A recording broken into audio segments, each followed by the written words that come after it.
Hello and welcome to Skeptics and Seekers. I'm your host, Dale, representing the Christian or Seeker side. And I'm your other host, David, representing the Seeker, Atheist, Bright, Skeptic. Anyway, where was I? I'm David. Hello. And yes, for this week's show, I should probably say before we get started, we do have a couple quick announcements to make. So me and David have confirmed with our special guests. So Mike Lacona we have scheduled on for next Saturday, January 12th. And I think David's already said before what they'll be speaking about. Just to be clear, we are going to be talking about miracle stories in the Bible, how to interpret miracle stories in the Bible, and maybe miracle stories in other literature, how such stories should be read by the modern reader. Okay, and what's my role in your show with Mike? Because I know you said you want me to participate with Gary and give sort of my own take on doubt and real seekers. You can hang in there, and you might have a question or two for him. It'll be more interview style. I think that Mike is expecting us to ask him questions and kind of lead the conversation. So, if you have a not stupid question, that's your role. Okay. All right, cool. That might be a reach for you. I think you could do it. Yeah. Yeah. Well, I know how to ask Mike Lacona questions, so yeah, I've been doing it for years. Yeah, perfect. And then obviously Gary is scheduled to come on the next week. Yes. And that's going to be more of a conversation with me and Gary on the subject of doubt. I consider Gary, even though he is considered by Christians an expert in the resurrection, with an evidential view, I consider Gary an expert in doubt. And we're going to talk about his story and why it is I think that. His journey through doubt and how he came out the other side, and my journey through doubt and how I came out for the completely different conclusion. And I think that the interaction will be very fruitful. So there will be little to debate there, but a lot of interesting things to discuss. Excellent. Yeah, I think it'll be good times. Thank you to both of them for being willing to do us the favor of coming on. Yeah, and let's be clear, they're doing us a favor. Yeah. So we thank them. Absolutely. Yeah. Perfect. All right. So let's get straight into the show then. So this is going to be the first part in another series, and it's going to be my series on first starting out with the coherence of Christian theism, looking at some of the divine attributes that God has, trying to see, does it make sense logically, or are they just incoherent and contradictory, as some atheists have tried to make that argument against the Christian God. So yeah, I guess before we get into the attributes proper, I think it's important to have an idea of what does it mean for a proposition or an attribute to be coherent? What does it mean for something to be coherent? So basically, when philosophers are saying a given proposition is a coherent proposition, what they're evaluating is, does it make sense to suppose that this proposition could be true? As well, can any other statements entailed by that proposition also be true? So it doesn't mean that it actually has to be true in reality or not. It just means, can you conceive of the fact that it's true? Does it make sense to suppose it could be true? So by contrast, an incoherent proposition is one where there's, it doesn't make sense to suppose it's true. It's nonsensical, or there's a logical contradiction, either an explicit one or one that's hidden. So hopefully that makes sense to you guys as to what the difference is. Now, in terms of modal logic terminology, because I think this will be helpful and instructive, this is another way of explaining what coherence means. So if a proposition, if it does make sense to suppose, if it's conceivable, which means does it make sense to suppose it's true, it could be true, then this means this proposition exists in a logically possible world. Whereas incoherent propositions don't exist in any logical possible world. So a married bachelor doesn't exist in any logical possible world. Okay, that's a fancy word. What is a logically possible world, though? So, possible worlds, and I'm going to try my best to explain this. So, they're not concrete objects. It's not like, oh, you're thinking of a different universe in the multiverse, or it's not a concrete thing, but it's an abstract concept. So, think of it as a maximal description of reality, sort of like set theory. You have sets of various numbers. Well, here you have sets of various propositions, some of which are true, some of which are false. The possible world where all the propositions are true is the actual world that we live in. So when you're considering coherence, you're saying, well, does this proposition fit? And also, in order to be coherent, it also has to make sense, as I said, in relation to all the other propositions in that possible world. So if there's a contradiction between proposition A in a logical possible world and the proposition you're trying to say is coherent, well, then that means it's not coherent either. So yeah, just before I move on to discussing the actual properties, hopefully David was really concerned that I explain these complex concepts in an understandable way. I think I've done that. But yeah, I'll turn it, before I get into discussing the properties of God, just on a comprehension level of what coherence is. David, did you have anything you wanted to say or probe on that? Yes. So we're going to disagree right off the bat. In your explanation of coherence, you said that a proposition doesn't necessarily have to be true to be coherent. Mm-hmm. Yet, if a proposition is impossible, then it's incoherent. So, I would say that the reason the impossible thing is incoherent is not merely because it's impossible, but because it's not true. And so, just as an example, and I apologize that this example uses physics. I am not a physicist, but I am a Star Trek fan, so that's got to count for something. The spin of neutrinos are all left spin fermions. There was an episode of Star Trek Deep Space Nine, which is why this came to mind, and luck was running a certain way on the station, and Dax, the science officer, determined that the problem is all of the neutrinos were spinning in the same direction. And this is brought up as one of those Star Trek errors, because in fact all neutrinos do spin in the same direction. So the writers of Star Trek, that particular episode, imagined a world where the neutrinos spun, some were left, some were right. But the fact is that is not coherent. It may seem coherent if you don't know anything about neutrinos. But in fact, it is not coherent. So it's not just wrong, it's incoherent. And the more you know, the more things become incoherent. And so I would suggest that, so my first challenge is that the idea that a thing can be coherent, even though it is wrong, I would just begin to challenge that. It's only coherent to you because you don't know enough about the facts. And if you knew more, it wouldn't be coherent to you. That leads to my second objection, which is that coherence, you described it as anything that you can conceive is coherent and therefore real in some possible world. But our ability to conceive of things varies from person to person.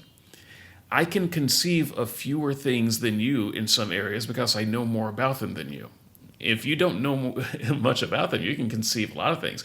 In the same way that a 6-year-old child can conceive much more than you can, because they know even less about the world. And so the idea of what one can conceive, that varies from person to person, and therefore it means that what is real in some possible universe would vary from person to person. It's not a very helpful description at all. So those are the two challenges I'd like to make there.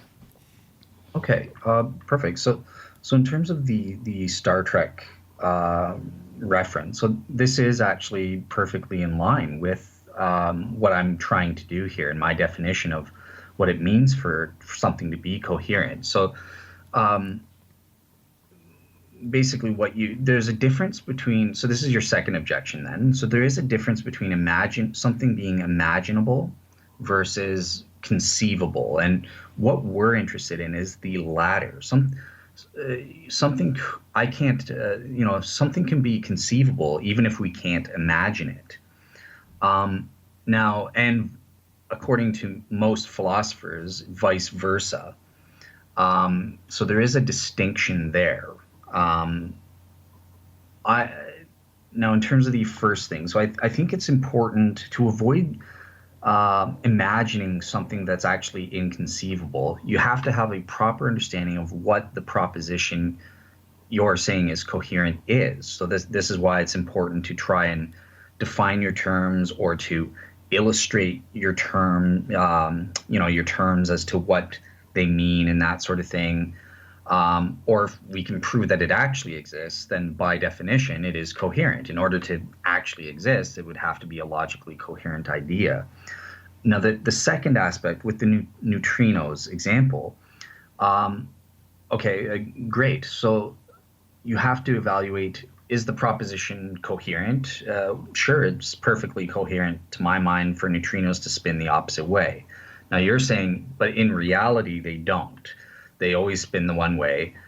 I wouldn't say that it's incoherent to suppose neutrinos spin in an opposite way necessarily. You're just saying it's factually necessary, given the laws of science that we have in this universe, that they only spin the one way. So this is sort of probing, well, why do they only spin the wrong way, the one way? And you can find out, well, we have a law of whatever that determines their motion. So then you can just conceive of, okay, well, maybe there's a different universe where the laws of nature themselves operate differently, in which case the neutrinos could spin in opposite direction. But that's where I don't understand your distinction then between conceive and imagine, because we know that neutrinos spin with left-handed spin. Yeah. And so at this point, you're just saying, well, what if they spun another way? That doesn't mean that that's coherent. You're just imagining a possibility where they spun another way. It doesn't mean that they can spin another way. In fact, everything that we know about them says that they can't spin another way. And by the way, if there's some other theories out there about neutrinos, I am not a physicist, so I wanted to. Just assume that what I am saying is true about neutrinos for this point. Yeah. So if you're just saying, well, just imagine them, even though you know that they can't, imagine that they can. I'm sorry, I can't. So it's not a logical or coherent conception for me. But in the same way that, a person can imagine 6 impossible things before breakfast every morning, sure, I can imagine it, but I don't see what bearing that has on whether it's coherent. Okay, so you're not a physicist, but I'm assuming the reason neutrinos only spin the one way has something to do with the established laws of nature. It dictates that they spin that way. But that doesn't mean that it's not logically coherent that they could spin. If they can spin one way, they can spin another way. No, that's not. Just that's not true. Of nature are determining how they operate. No, but that is not true. I mean, that bit of logic. I'm not talking about neutrinos here. But when you say, well, if it can go that way, then it can go the other way. No. That's where we disagree. You can fantasize that it could go the other way, but you don't know that it could go the other way.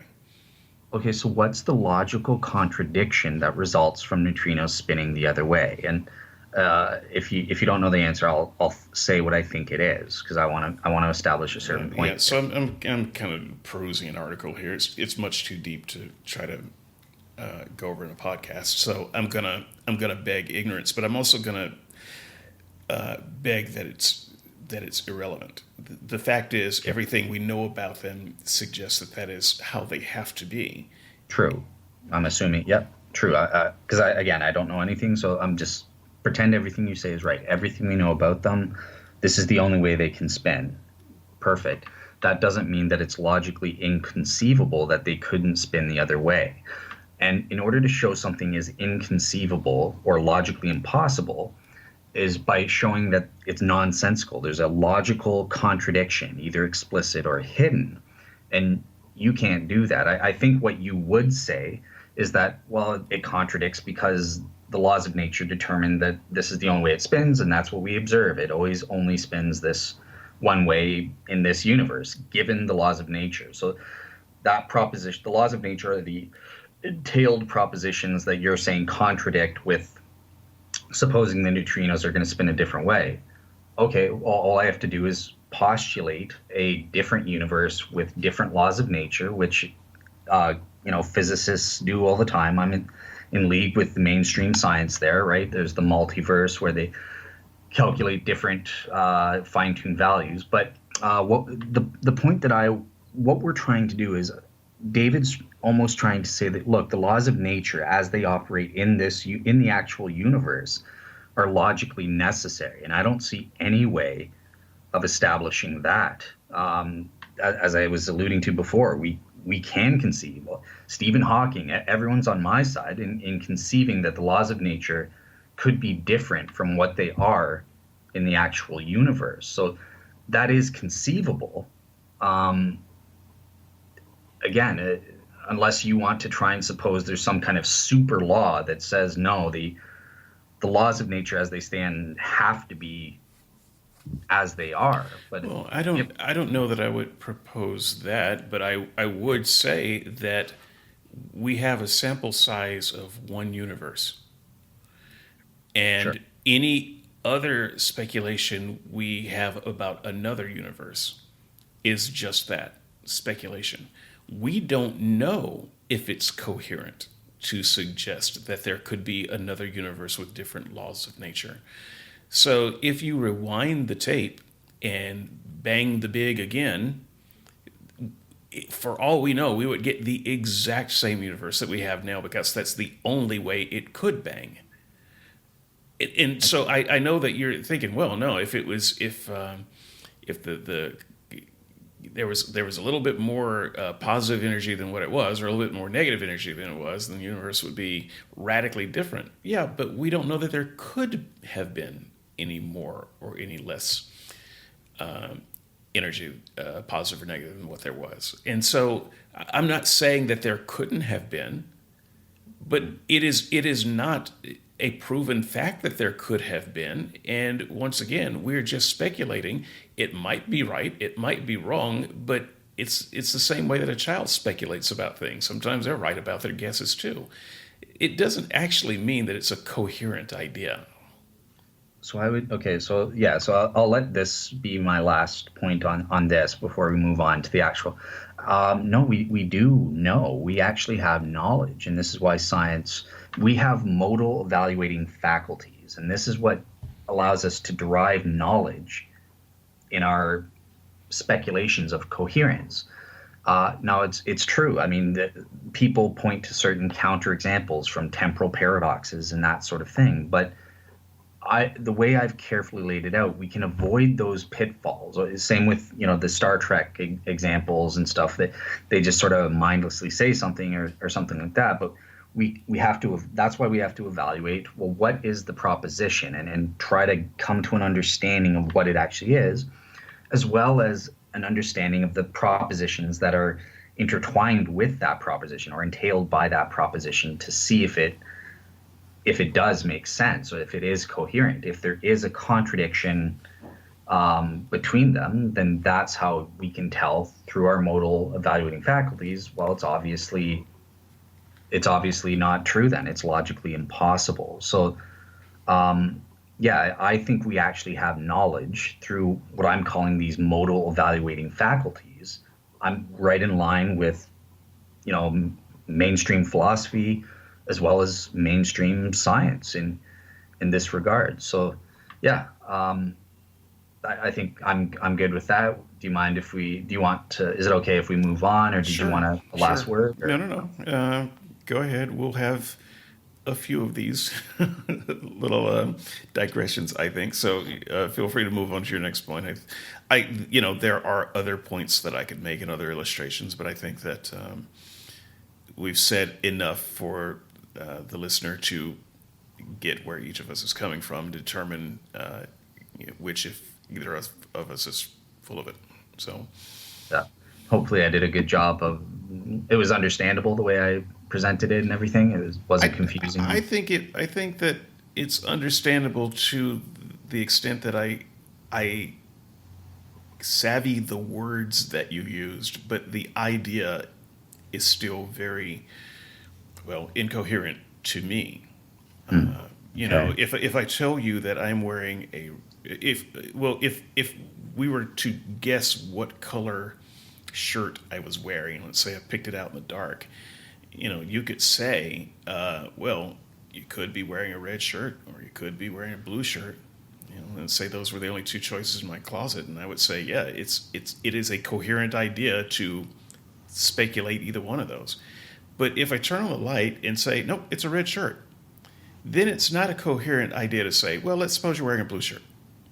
No, I'm not wearing a blue shirt. It's a red shirt. Yeah, but let's pretend you're wearing a blue shirt. At that point, you're just talking about pretend and imagination, and it has nothing to do with whether you're saying something that actually makes sense in the real world at that point. So you were saying no, it would still make sense, and so that's the idea. So this may just be some fine point of modal logic that I just am never going to agree with, and that your argument is based on. And I am satisfied that we have both made Yeah. our opinions clear. Exactly. Yeah, exactly. Yeah, I think that's a perfect example. A blue shirt is coherent, but the proposition David is wearing a blue shirt at that time and place is false. Yeah, So, but it yeah, stops perfect. being coherent the moment you know what color shirt I'm wearing. That's where I'm going, and that's the step where you're not going. Yeah, And it I could would be just that agree. philosophy, that modal logic, and philosophers are on your side, but I disagree with that. I Yeah, would disagree with that's it. allowed. Yeah. Yeah, cool. Yeah, so perfect. So, audience, just before I move on, this is the essential point. So, David's saying if it's not true, then it's not coherent. I'm saying no, something could be coherent. Wearing a blue shirt is perfectly coherent. We do it all the time, but it just happens to be false in David's particular case at that particular time. So there's a difference in my mind. David's saying nope, they're the same. If something's false, it's not coherent. Well, but Uh, there's the second part of this. So this is not a retread. This is to help you transition into the second part of this. You're saying if it is coherent by your definition, then you make the leap that it is therefore a fact in some possible world. So that is a page right out of the many worlds theory to suggest that anything that could happen does happen. And I think that's a huge leap of logic. So even if we were to suggest that your idea of coherence is correct, that does not mean that that thing has actually played out in any possible world. mhm, It is right. still possible that the one thing has ever played out in every possible world. Okay. So I did want to move on, but actually, this is such a good point for illustration. So, yeah, the way you actually said that, whether by accident or intentionally, was perfect. So, just because something's coherent doesn't mean it actually. It's not. So it means it's a coherent proposition that exists in a logically possible world. Remember, these are just abstract. It exists as a proposition in a set of propositions. That doesn't mean they've been actualized. So an infinite multiverse would in effect mean that every single logically possible world, all those different combinations of true and false propositions are actualized, and I don't believe that. That's not what I'm saying. They don't have concrete existence, as though there's an infinite number of different universes, one where David's wearing a blue shirt, one where David's wearing a green shirt, blah blah blah.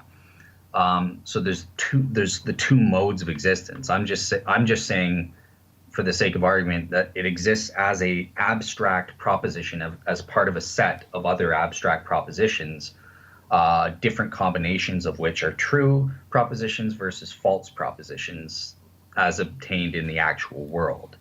So in the world of the quantum foam, where possibilities come in and out of existence all the time, anything is possible, and I would push back against that. I don't believe in the anything is possible theory, and so that feels a lot like a Christian version of what you're saying. Is that, because you can have these logical possible worlds where anything that is conceived is possible and therefore true somewhere. You're saying anything is possible.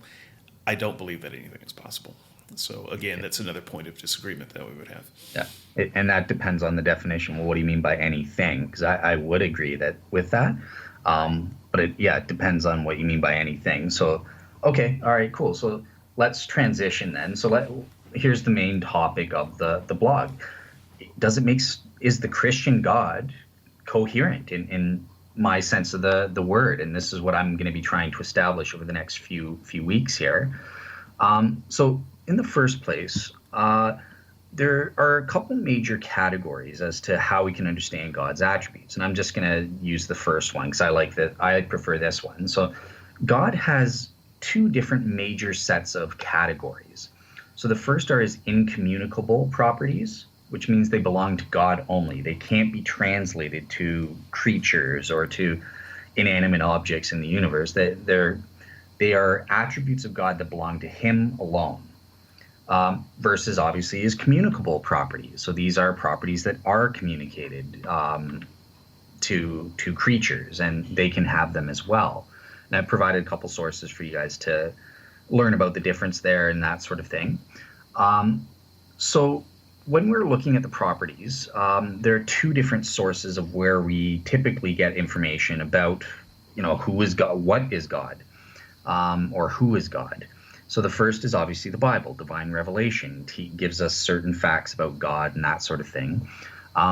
But in certain cases, once again, the Bible alone is underdeterminative. So we also rely upon what's called perfect being theology. And that, sort of related to an Anselmian version of what is the greatest conceivable being and that sort of thing. So these are our two major sources of how we come to an understanding of what it means for God to be omnipotent or something like that. The first two properties, originally I had three properties in my blog. So check out the attachment to see my original blog. But I think David was right that it was too much. So I'm going to slice off the third one and just go with the first two this week. So the first one is God is a person and or a personal being. Okay, is it coherent to suppose that God is a person? And I'm not specifying at this point whether he's embodied or not. I don't care at this point. So I would say yes, it makes perfect sense for God to be a person, and or in the Christian sense, a personnel being, because obviously the Christian God is Trinitarian, and so that means he's three persons in one being. And there'll be an upcoming blog on how that would make sense and that sort of thing. But okay, so let's try to define this. What does it mean to be a person a little bit? So what I'm saying, in a modern psychological sense, and I like their definition, I think this is what we all mean when we're thinking of a person, but it's a substantial being that is a center of self-consciousness. So it basically has a set of cognitive faculties that are sufficient for personhood. Okay, another technical term, personhood. So basically, what does that mean? I think it means they have a mind. They stand in I-thou relationships to other persons or other beings. So you can use the indexical I to describe you versus somebody else, another person or another thing. And there are certain there are at least five states that a person or a mind is capable of experiencing. So persons have thoughts, persons have sensations, persons have beliefs, uh, and it's complex thoughts and complex beliefs are capable of that. They also have desires. So that's first and second order desires. I desire not to desire this. And finally, they have volitions. They have free will. I know that's controversial, but this is how I define what a person is. So yeah, that's what a person is. That's how I would sort of define what it is. It seems perfectly coherent in terms of the way I've described it. And actually, we all know that persons exist. Here's proof because it persons actually exist in this universe, in the actual universe, not just in some logically possible world, but in this logically possible world. David, you, me, we are all persons. So it's undeniable that the concept of God as being a person is logically coherent. So yeah, before I get into our next feature, did you have any comeback about God being a person or a personal being, David? Yes. I think Okay. that this is a classic example of getting the cart before the horse. So we can spend, another hour debating personhood, but what you have not established is God being in the first place. Yep. So it doesn't really make sense to try to establish the nature of a thing before you've established the existence of a thing. And when you start with the nature, it is as if you were trying to define the thing into existence. So, just as another sci-fi example, in 2001: Space Odyssey, they had this mysterious thing to sort out, this obelisk. They didn't know what it was. They didn't even have a good word for it. So they just called it an obelisk. And future episodes went into maybe going into more about what this thing was, and they talked about the nature of it. But it would have been senseless to talk about the nature of the obelisk before they discovered the obelisk. So the existence of the thing comes first, and then the discussion of its nature. There has been no establishment of God's existence at all. And so that makes the discussion of his nature very out there. For instance, if you discover a rock, then you would not go through the process of saying, well, it could be a person, because you can see that it's a rock. And you can talk about its other properties and other aspects of its nature. You're talking about God as if he's already an established being, in that it makes sense that he could be a person. But if God is merely a rock, it wouldn't make sense that he was a person. So Mm-hmm. I do think that you're getting the cart before the horse, however that analogy That's works, correct. Yeah. by trying to establish the properties of a thing that itself has not been established. Okay, so I fundamentally disagree. No, we are capable of postulating about the coherence of something, even if we don't know if it exists in reality or not.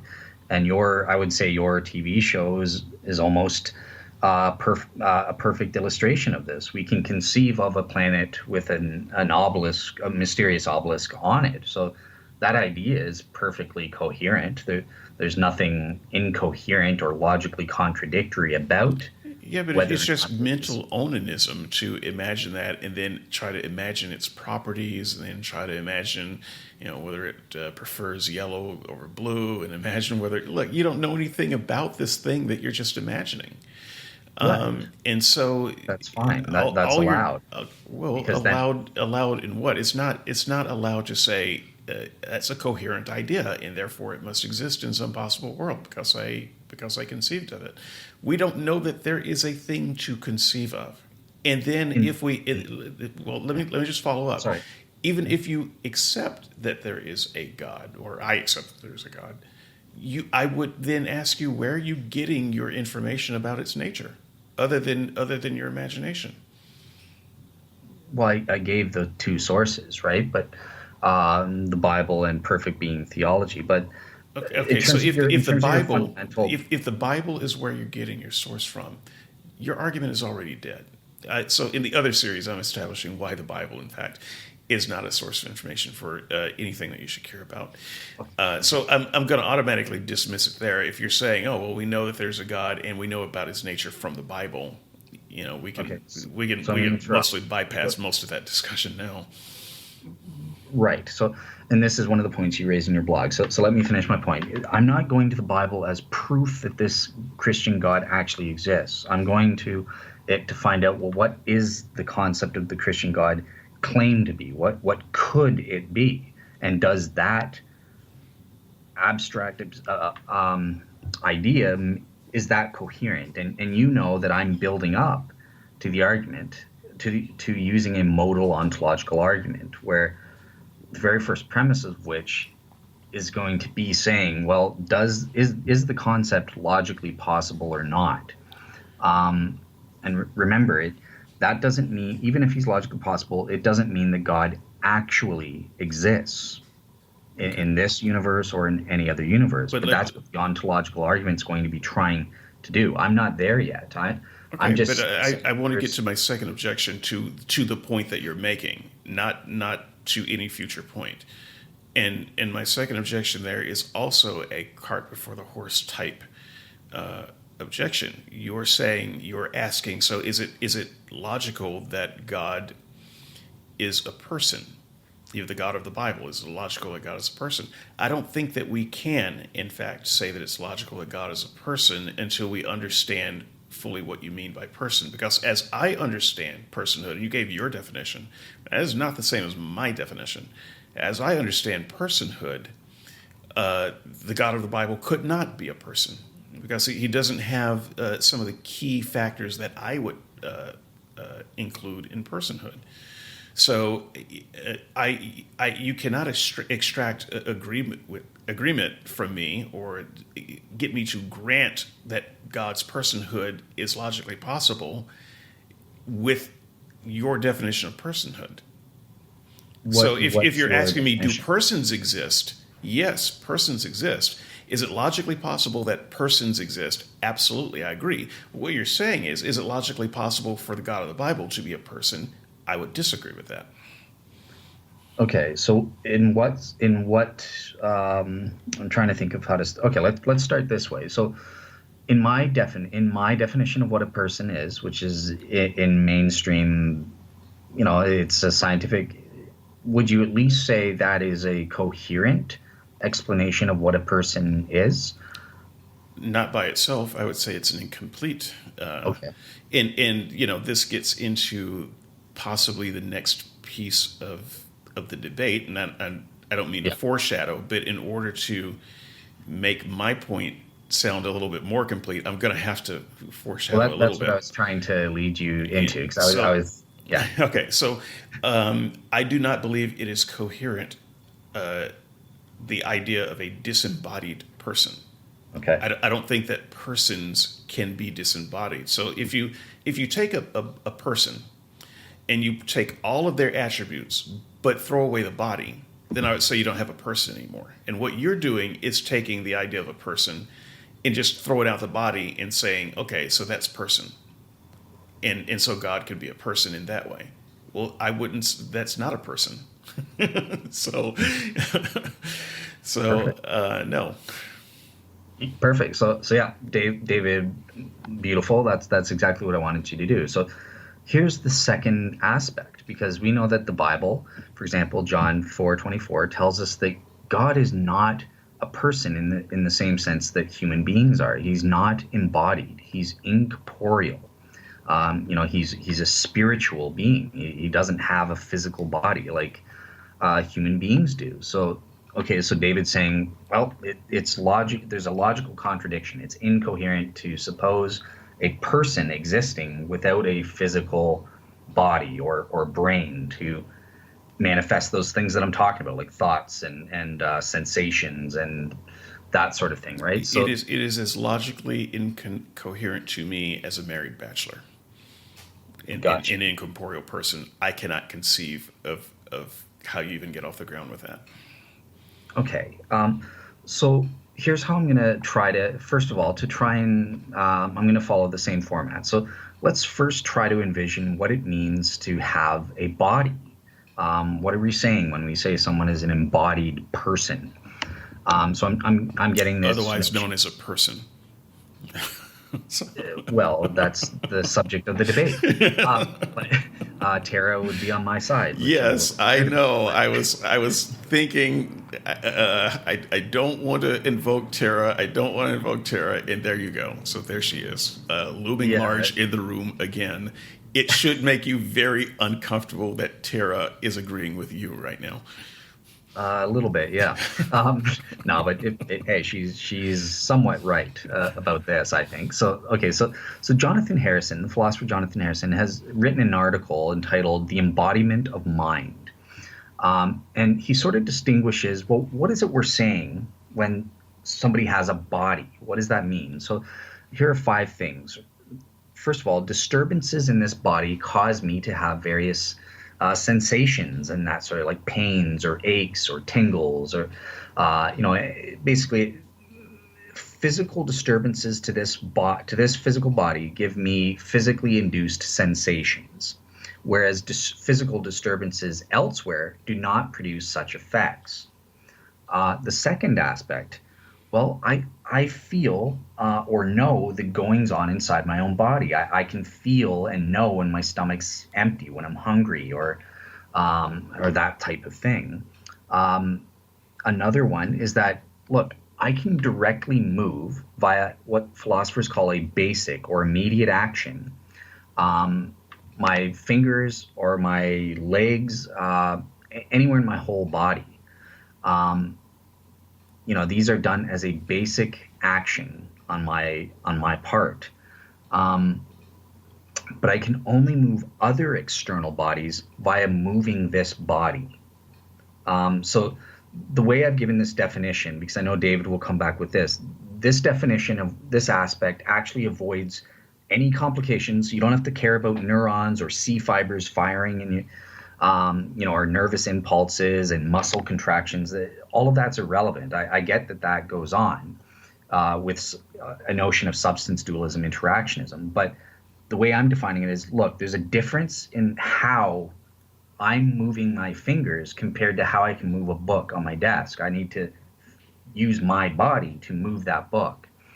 Um, so that's the definition. So, and then another one, the fourth one is the first person perspective, and this is going to get relevant. So we have a first person perspective of the world from where my body is spatially located, as opposed to having other points of view or perspectives. And finally, E, my thoughts and feelings are affected non rationally by the goings on in this body, but not the goings on in others. So this is his way of defining, well, what does it mean to be embodied? And I like this. I think there's a lot that makes sense here. So then you can ask, well, is it conceivable to imagine a being that lacks one or more of these five aspects of being an embodied person? And yeah, I think it does. We can imagine. I gave in my conclusion, I tried to illustrate a certain example. I'm going to avoid that, and I'll save that for part two, because that's part of what's being eliminated from the blog this time for time's sake. But yeah, I would just say, look, I think that we can envision a being that is not affected by physical disturbance, a person who's not affected by physical disturbances, so they don't feel pain or something like that. Great. Okay, so that's one of the aspects down in terms of what it means for someone to be unembodied. Okay, well, not But really though. Not Okay, really. but don't. Okay, Okay, go ahead. But remind me I'm that I want to come back on that because I disagree with that statement. really that I do. one. We Yes, have people that have neural dysfunction so that they don't actually feel. yes, we Pain. can do sensory deprivation chambers, but that doesn't mean they don't have a body. It doesn't mean that that body isn't playing a part of their existence Mhm. because they still have a brain that is active. And so I would say that you could shut down the functions of almost all of the body, not quite all of it, and still have a person. But An that embodied person person. is still fully embodied. It is not partially embodied, it's not less embodied.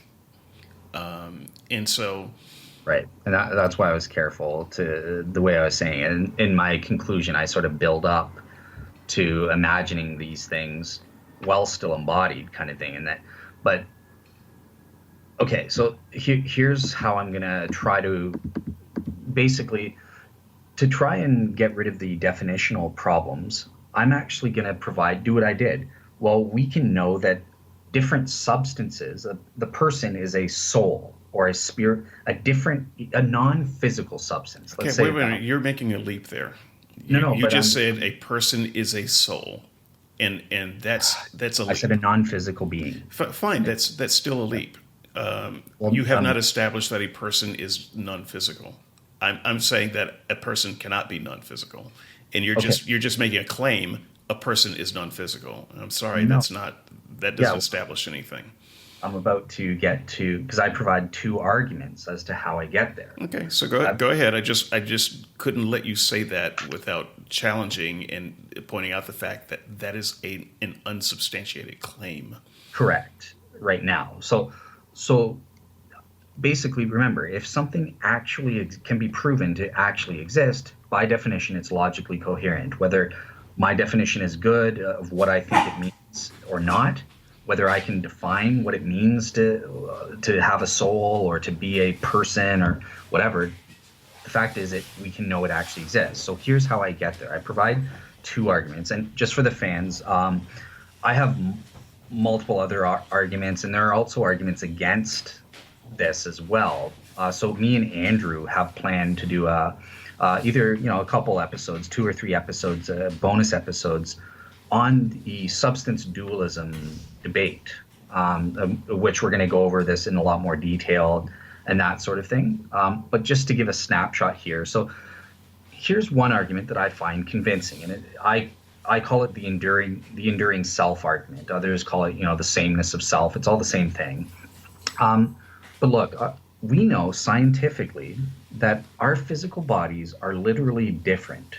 And in fact, obviously they're in a constant state of flux. We're losing skin cells every day, we're losing cells. And I think I think after a period of 8 years, you are totally, from a physical sort point of view, you are totally different. There's not one physical component that is the I same. think it's 7 years. 7 years? Okay. Okay. So yeah, I was just going based off memory. So you are literally physically a completely different person. Correct. Now, here's where the argument comes into effect. We are obviously not the different person. And I use obviously purposefully. And I know David's going to take issue with that. I am the same person I was 10 years ago. I have memories of who I was, and that is me. I was there 10 years ago. That wasn't Dale number, what year? 2008. That was me in 2008. So this is what we mean. Somehow we are enduring, even though all of our physical components are completely different. So, but yet we all know, whether you think it's an illusion or not, there's something that endures, and we are the same person that we were despite all our physical components. So here's the argument in premise format for those. So premise one: if something is a physical object composed of parts, it does not survive over time as the same object. If it comes to have different parts, as I just said, our body does every 7 years, according to David. So my body and my brain are physical object composed of parts. That's premise number two. So here's first conclusion. Therefore, my body and brain do not survive over time as the same object once they come to have different parts every 7 years. Okay, next premise, premise number four. My body and brain are constantly coming to have different parts, as David said. Therefore, my body and brain do not survive over time as the same object. However, premise number six, and here's the key. I do survive over time as the same object. So therefore, I am not my body or my brain. So in order to, therefore, I'm a non-physical substance, whatever that is, a mental substance, or you want to call that, you give that the label of soul or spiritual substance.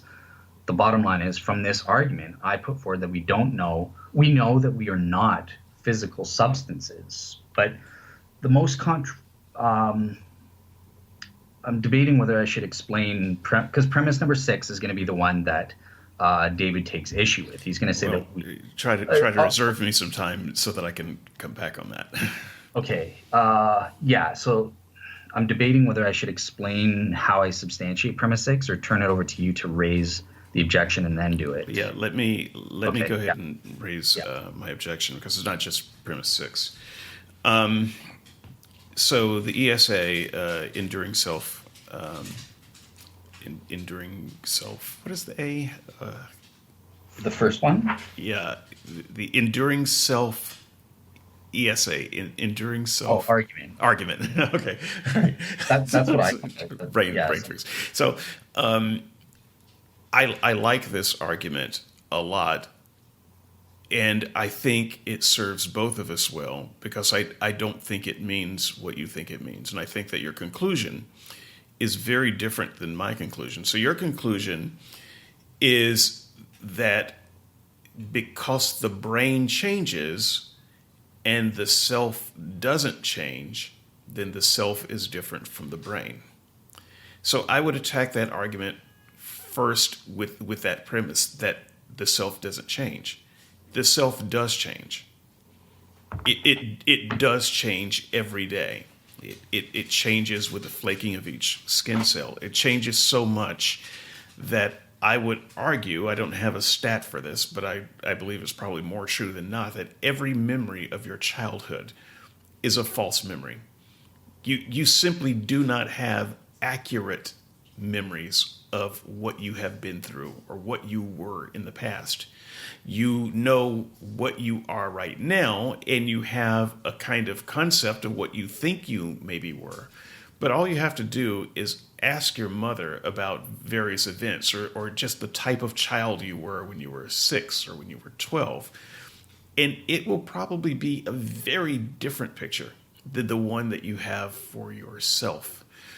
And so I would say that self is changing all the time. In fact, not just things like memory, although I think that memory is self to a large degree.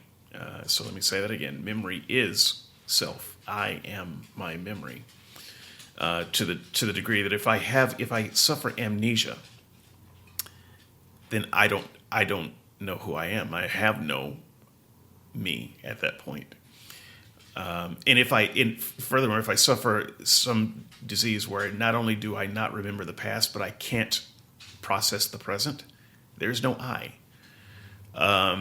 So our memories, even at best, are false.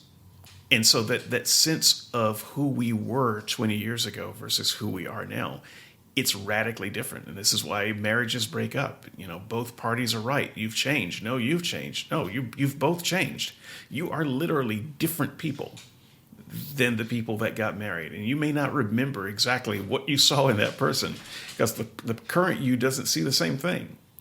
So my first point of objection is just with the first premise that the sense of self is enduring. It is not enduring. The second thing, and I think I have 3 points, but I'm going to narrow it down to 2 here for the sake of time. And just for the audience. So what David just said, that actually he's tackling premise 6, as I said, with that objection. That's not premise 1. So just so people don't get confused. Yeah. Okay. But the other objection that I will mention. I think it's almost gone out of my head now. I needed to Sorry. consider it. Just to give me just a second. Sorry about the dead space, everyone. While I think.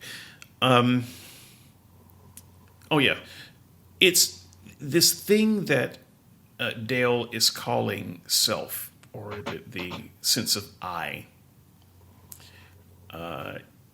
He's talking about something that I would categorize as information.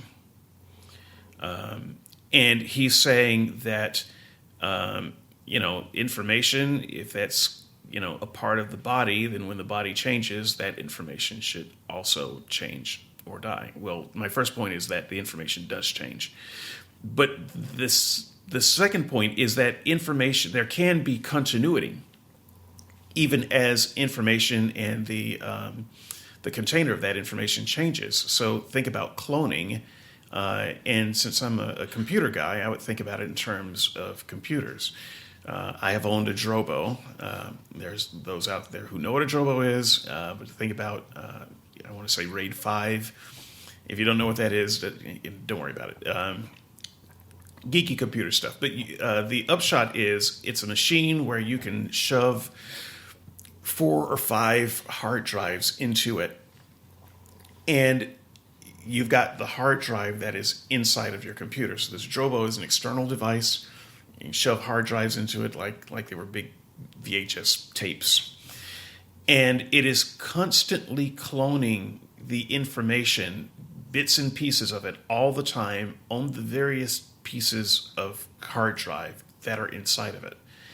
And when one of the Drobo's hard drive goes bad, Synology is another one of these, by the way, but if one of the hard drives go bad, you don't even have to turn the machine off. So it's a little like magic to geeks. You can just eject that thing, pull it out, throw it away, shove a clean one in, and none of your information has been lost. Not one bit of it, because it is constantly being cloned over the drives you have and over new drives that you put in. And so, yes, at some point, no 2 drives that you started with are the same, but you still have the information there. But you can't have the information without the physical drives. So their information is transferring from one, let's call it cell, to another cell, and you have constant cells that are constantly dying, new cells that come in, and information is transferred. And so you have some information, you have enough information transfer so that you maintain a sense of self throughout the process. But that sense of self does change, that information does get damaged, and if you damage the drives, if you damage enough of the drives, even a Drobo won't save you. You might can damage 2 drives at a time. But if you've got 4 drives, don't try damaging 3, or else you're screwed. In terms of the body, the same thing is true. You can, there's a constant information swap all the time, and you can cut off pieces of the body. In fact, you can keep a person awake and cut off pieces of the brain. You just keep cutting off pieces of the brain. Well, that person's awake. Okay, who are you now? And they can talk to you and tell you. And you keep cutting off pieces. If you cut off enough pieces, that person's not there anymore. You've damaged too much of the drive at once. And so what Dale wants to present as some magical separate thing from physicality, I'm just going to call information that is bound by the hardware. You can't have it without the hardware. You can damage enough of the hardware, lose enough of the drives, that you lose the ability to clone this sense of I. And we see that all the time in human bodies. So I disagree with the ESA on both those premises. And if pushed, a third one, but we don't have time. Okay. All right. Perfect. So yeah, I think this is right at the heart, and I agree with David, because in order to defend this, it entails another argument for substance dualism. So I'm just going to reduce it to keep it simple for the audience. David's saying, look, we are literally a different person with every different physical state of affairs in our brains, presumably, right? Obviously, ourselves or our non-physical substance, essential self, is affected, right? Because this is substance dualism interactionism. So we are affected by physical changes or disturbances within our body. Everyone's known it. I mean, this goes back to Thomas Aquinas wrote about this. Everybody knows that. But that doesn't prove he's trying to assume that, okay, well, therefore we are just our brains. We can't, the self can't exist independently of it. We know that damaging our brains, if we lose our memory, we might change our personality. However, these are even personalities, our beliefs, our desires. These are all referring to states of affairs within the soul or within the self, or this non-physical essential substance. They can change. They're in a state of flux as well. I can change my beliefs. I can change the sensations that I'm feeling from moment to moment and that sort of thing. But we all know that it's me. I am having this memory. I am having this experience, this sensation of a brown desk in front of my eyes, and this is what endures. And I'm going to leave it to keep it simple for everyone in this blog. Maybe we'll get more technical with Andrew and that sort of thing. But do you agree with David that you are the one that's having these memories, or is that literally a different person that had, 10 years ago? Was that you or not? And I think that there is. And even David, I was really trying to think of a way to try and make some progress, because me and David did have a conversation about this earlier in the week. So David will admit, look, there is this, at least at a phenomenological level, there is this enduring self that we experience. Now, he thinks that's an illusion. But I would say, no, this is real. And this is the heart. I know this is real. I know I am that literal same person, even though even closely integrated properties as to who I am may change. My personality may be different. And as I just explained, that's information cloning. It's not an enduring sense of self any more than, what comes from a hard drive to a corrupted hard drive is the same thing. It's a copy and a bad copy. And those are very different things. And I just think that you were either unwilling or incapable, and I don't mean that in a mean way, but incapable of interacting with the technology aspect of what's going on. You choose to see it as a mystery, as some separate thing. And I'm trying to give you a concrete example of how this works in the real world. The information on your computer is not a soul. It's just information. Yeah, but that's not what we are. You're just asserting that. I'm using that as an analogy, but it's a way of understanding how a thing can seem to be the same from one physical instantiation to another. Yeah, but I'm saying we know that we actually are the same thing. I'm not. We don't. It's not an illusion. It's not a copy of information. Everyone has properly basic beliefs. Remember, I told you. Okay, but your properly basic belief is just you thinking a thing is true, and I understand that you believe it in your heart, that you are a little man behind your eyes controlling your body, like the character in Stephen King's Dreamcatcher. I know that's how you see yourself, but that is a convenient fiction that simply isn't the case. And once again, you cannot demonstrate this person apart from the physical mechanism any more than you can demonstrate information without a physical mechanism. So information can be lost, and what you're calling a person can be lost in the same way by the damage of the physical. And what you have to do, if you're going to make the case that you're making, and you can make it with Andrew, because I know that you guys are going to talk about this, but you're going to have to show some kind of example where this personhood survives the physical. You cannot do that. You can speculate it because you want it to be true, No, we have experiential knowledge, and this is what I'm appealing to. I'm trying to keep it simple for the audience as a basic choice. Do you know that you are the same person? You're not just a copy. I mean, and this is But sort I've of my told you second I'm argument. not the This same is why we person. have I'm not this is anywhere near the same person I was okay. 20 years ago. So yes, you are. We are defined. Wait a minute. Remember, Wait a minute. You're the talking about properly underlying. basic beliefs. Now you're going to tell me what mine are? I am not anywhere near the same person I was 20 years ago. There's almost nothing similar to me except for the Yes, fact that I still hate olives. you still That have that that a sense of self persists. that you were there, even though you say it's an illusion or not. This exists. Well, You're but trying I to feel define like a person in a different different way, person than the right? person that I kind of remember. I don't even feel like the same person. You're saying that there's continuity.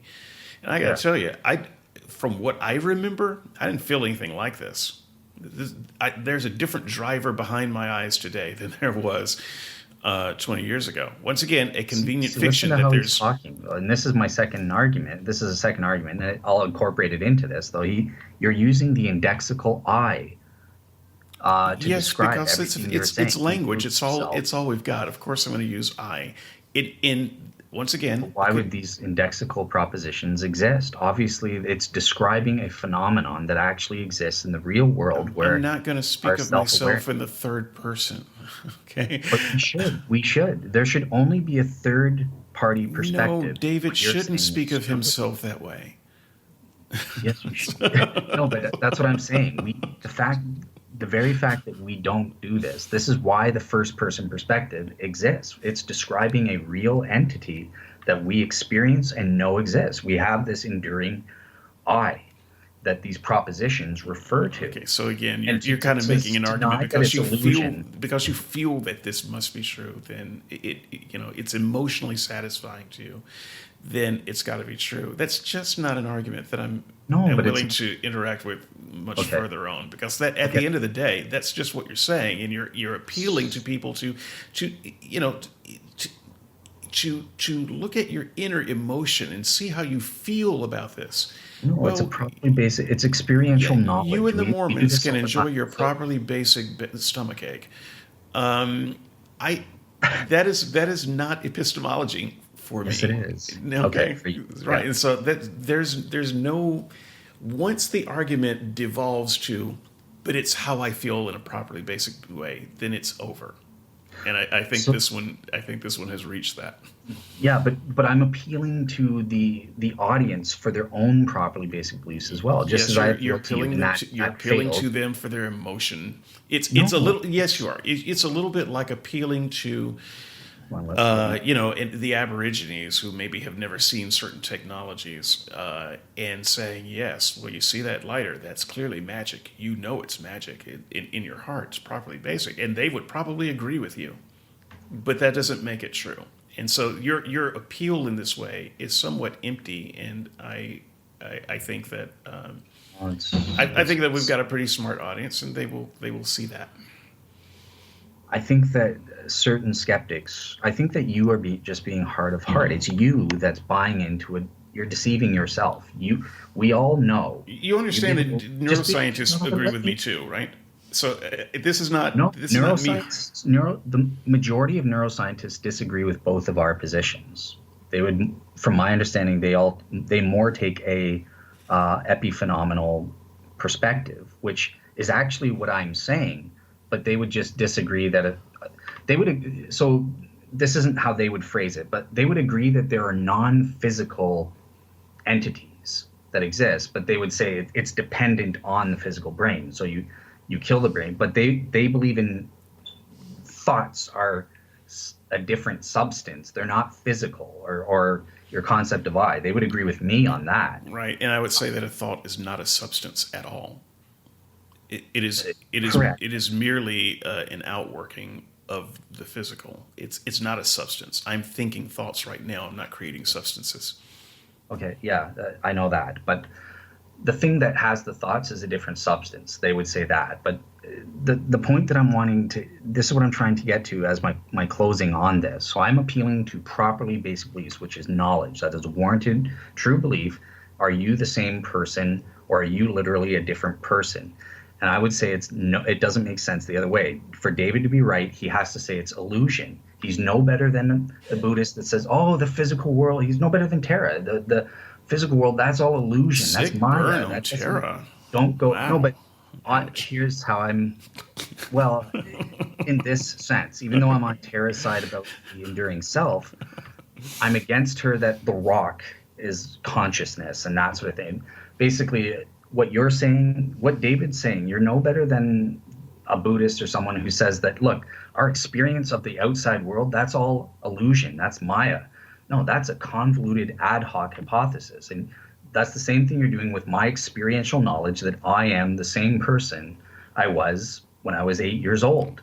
I'm not just my memory. I'm not just some copied information. And then I have the illusion that I'm the same self any more than this book on the table is, oh, it's an illusion in my head. None of the real world exists. Well, This violence I disagree, and there's nowhere we can go. I yeah, am my memories, and I think I said this earlier. The sense of I is somewhat illusory, and it's really your memories. And all you have to do is do let's call it a thought experiment. Let's see if you can imagine a person who lives the first 20 years of their life and a mad scientist coming in and changing all of their memories and inputting someone else's memories for the first 20 years of their life. That is literally a different person at that point. yeah. And I would say, no, it's not. It Yeah, is the same right. person. You would say Except no, but memory. I once again, I think that example, if you can imagine it, does in fact show it's literally a different person, and all you have done is swapped out memories. Yeah, There's no continuity. There's no enduring self at that point because you've made a hard swap of all of the information. We're there's just different. talking about manipulating information. Yeah, so you understand there's a difference between identity and the states of affairs within the brain or that sort of thing. So Well, but you're talking about it's like my I get it. experience of my identity, and I'm telling you that my experience of my identity would be different if you swapped out my memories right now for another 48-year-old. If someone swapped out your memories right now for another person your age who lived a very different lifestyle, you would have a false illusion that your enduring self is a different person Okay, so because let's all of try the this a information will couple have been ways. swapped out at once. You Okay, are your so memories. let me try this. In the first place, forget about memories for 1 second. I'm going to get back to them, but there are different states of affairs within the brain. I'm assuming your terminology, right? Obviously, I think that's mental things. But okay, I can have a thought about a brown desk. Okay. Then I can have a different mental or brain state where I'm producing a desire. I want to move that desk. Are you the same person there because you're having two different states of affairs within your brain, Sure. or are At the you moment, literally absolutely. I am. I have the sense that I'm the same person there. But what if I've forgotten about the thought of the brown desk, and maybe later remember having a thought of a glass desk? That is different. Now, that's a minor way that I'm a different person, but I'm a different person, and I would suggest that those changes in memory happen all the time about everything, even stuff that you think of as important. Okay, so that's a good start then. So and then that's consistent with what you're saying. So memory is us. This is what is enduring through the different brain states. So something endures through different brain states, but nothing can endure one with the loss of memory. So okay, so using memory then, you have, I assume you have memories and of things that happened more than 7 years ago. I know in Yes, the but round table. like I said, almost all of my memories from a certain period are wrong. Now, what percentage of my memories are wrong from 7 years ago? First of all, I have a limited number of memories. If I had to write down exactly what was going on, on this date, 2012, I don't think I could do it. I would have to look up some records to see what was going on. I don't actually have any memories right now of that. I Okay, would so have to conjure them. You see, I would have to create some memories about that, and they so would be that's wrong by nature.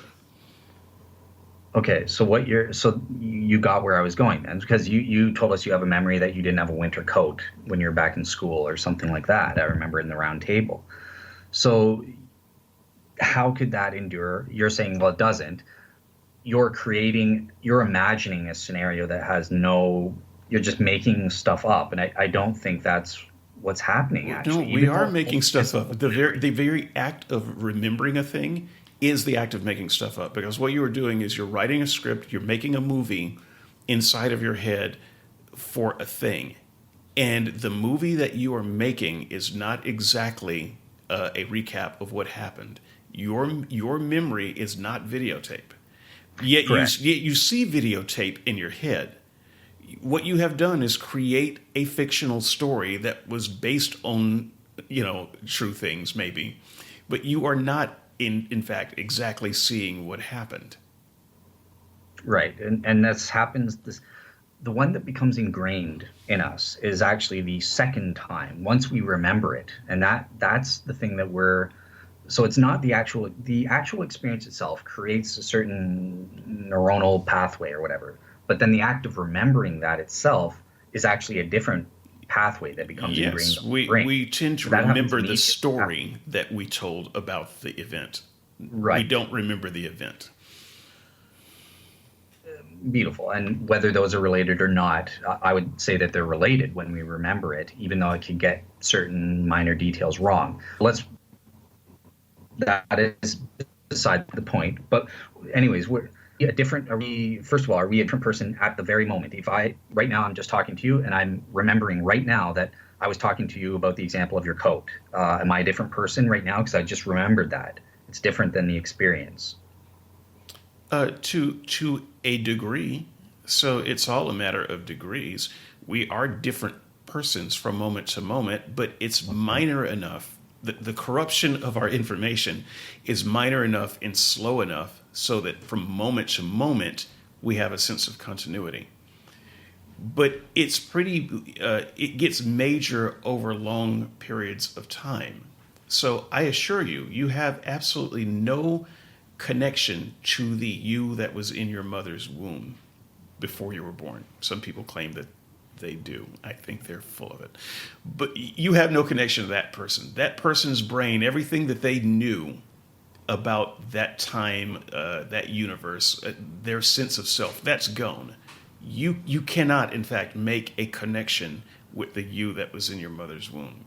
It So what? just as So why well have not? been a different person. But why not? If we're just creating new memories, why can't I? What's the difference? Why can I create a memory of me at 8 versus a made-up memory created out of thin air of me in my mom's womb? Why Well, can't I I? don't know, but for whatever reason, we can't seem to. So here, Because that's I throw up my hands and say, talk to a brain specialist. I okay. don't know why we can't remember the womb. So Okay. Well, it could be that our brains, the part of our brains that formed memories, just wasn't formed enough to hang on to those to even tell good stories about.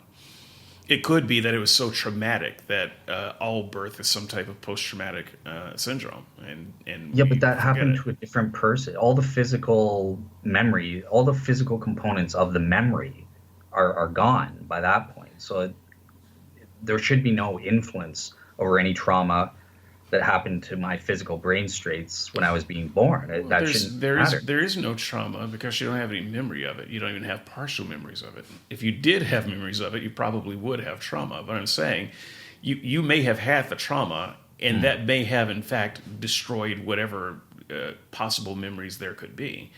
So it is not a part of you. Your birth is a separate thing. You can look at it as a clinically distinct thing. Even this you that you think is behind your eyes driving your body right now has no connection to the you that was in your mother's womb. Yeah, but the exact same thing holds true to the me that was hanging out at Wonderland when I was 8 years old.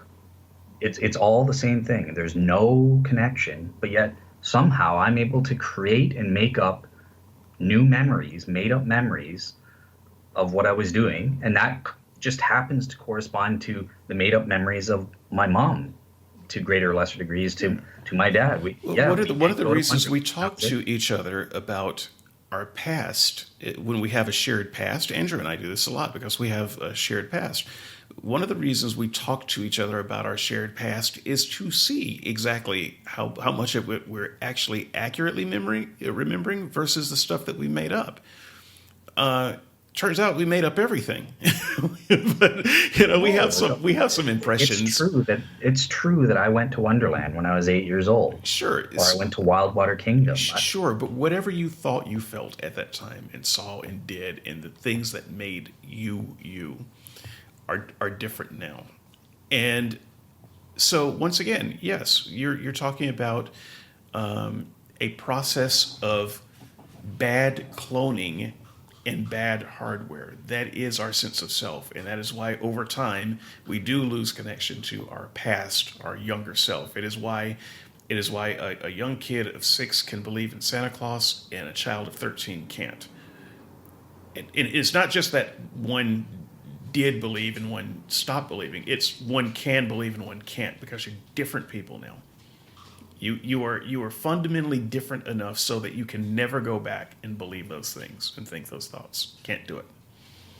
Yeah, but that's what we're debating, because obviously I'm more in tune with like Buddha. I don't, even though certain attributes are more deeply ingrained than others. My personality, for example, is a more deeply ingrained trait to who I am than having an arm if someone cuts off my arm.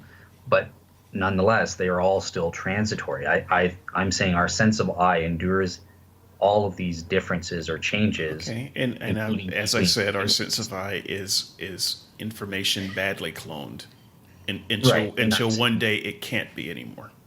Right. So I'm saying it's not. So I'm trying, and that's where we land. So yeah, I think for the listener, we can't really advance that idea further. Yeah. Well, I was trying to with this. I was taking, okay, let's say you're right and we are memories or this information.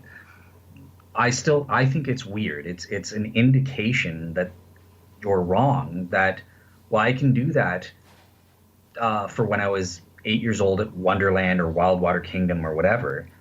And hey, it just happens to correspond with my made up mom or my made up dad's memories of that event, and also corresponds with picture evidence as well, stuff Okay, that but I haven't that seen in doesn't mean years. that all of your memories are They're broken, not infallible. right? I mean, but no, but I'm so I said earlier, say that all of again? our childhood memories are wrong. That's a little bit of hyperbole. I don't mean that every childhood memory is absolutely wrong. But how? If there's no physical connection, Well, not every piece of information is as badly cloned as other pieces of information. In general, the human brain's a bad cloning machine because we do forget things and we do lose things. There's a saying, kind of a meme that people used to say when they watch something like a bad video or see something awful. They say every time I watch that, a puppy dies, and what they mean is a memory that they had of a puppy gets swapped out for this new thing yeah, that they see. yeah, yeah. I just realized, Because their brains are bad cloning machines and only has so much capacity, and some things get in and some things get lost and some things get replicated well and other things get replicated badly. But that's all you're dealing with, and it's not that mysterious to me. gotcha. Yeah, You choose to make it a mystery and say that it's a different substance, but not. I'm saying that thought is Mystery not a is- substance. You're saying our experience is an illusion. You're the one that's going above and beyond, denying the basic evidence that's before that everyone experiences. Well, Just I think the basic Buddhists evidence saying. is that we're bad cloning machines. Point of fact, I can't remember how this conversation started.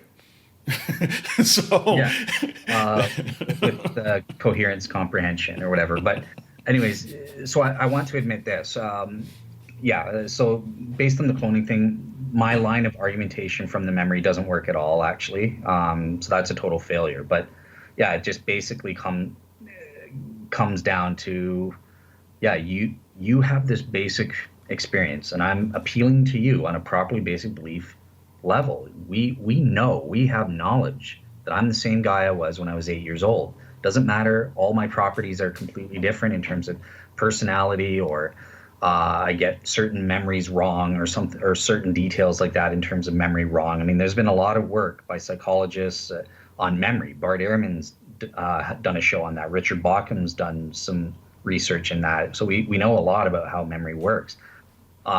Same with, different thoughts.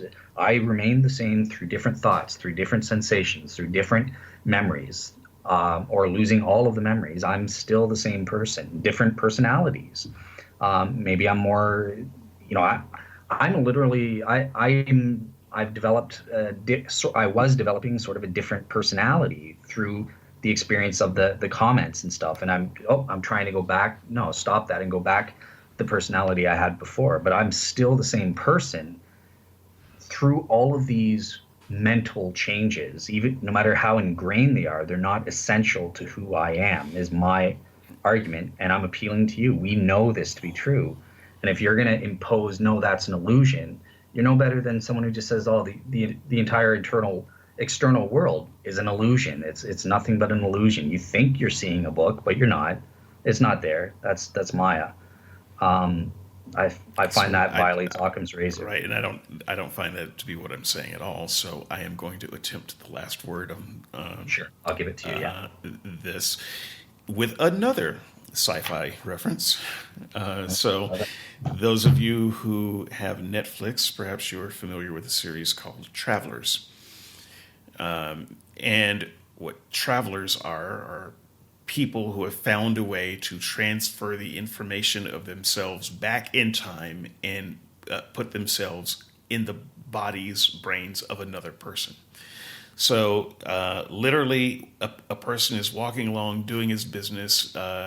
He's about to die, and that's when the travelers take over. A traveler comes and takes over that person's body, and that person is literally overwritten. The information is overwritten by the new consciousness. Now, that said, in Travelers, they maintain both personalities, and the other personality just put down. But it's the idea is still that it's an information overwrite, and the traveler is not, in fact, the person that they took over.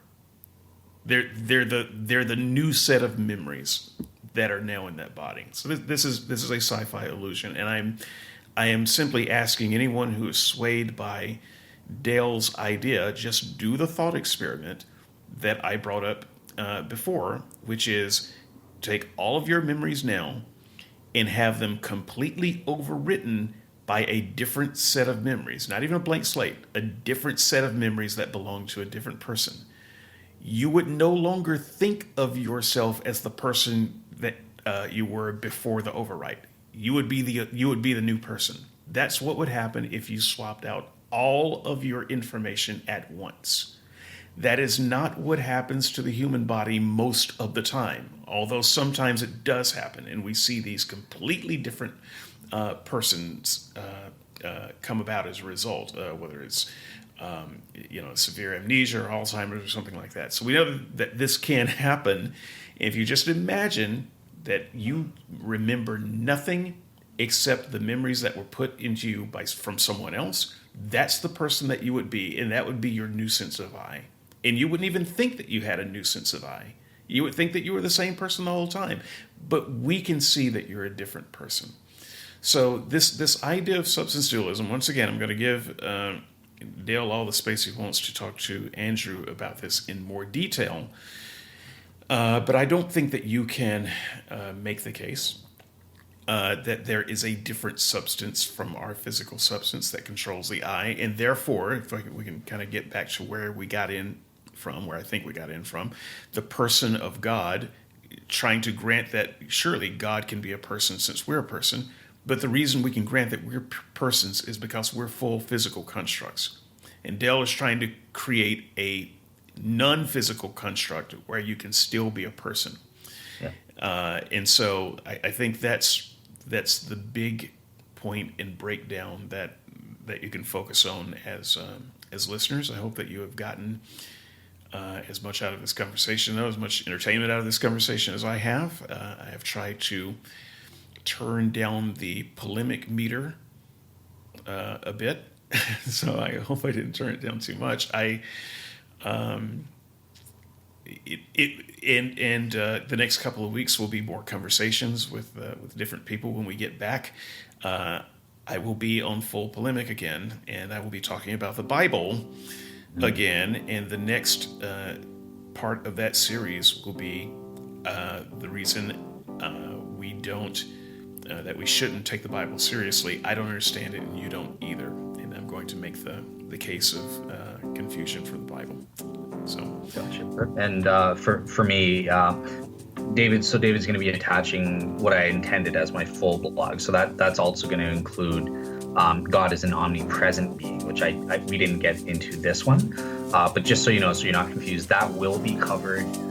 So the next ones, when we get back to this series, probably in sometime in February, will be God is an omnipresent being and God is a necessary being. And then I'm going to do a conclusion that combines all four just to try and illustrate or something like that, those properties. So that's the next that I have planned for this series. Yeah. Okay. So, good talk. And we'll see you all next time. All right. Bye-bye, everyone.